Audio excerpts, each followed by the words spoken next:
వేదం వింటే ఏం తెలుస్తుంది?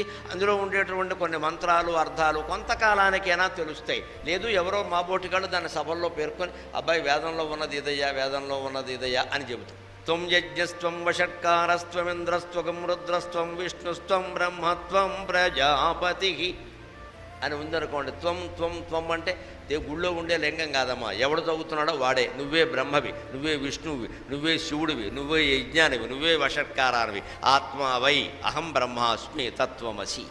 నువ్వే దేవుడివి, నువ్వే దేవుడివి, నువ్వే విష్ణువు, నువ్వే బ్రహ్మ, నువ్వే వేణుగోపాలస్వామి. తెలుసుకో తెలుసుకో తెలుసుకో. ఇది వేదం చెబుతాం.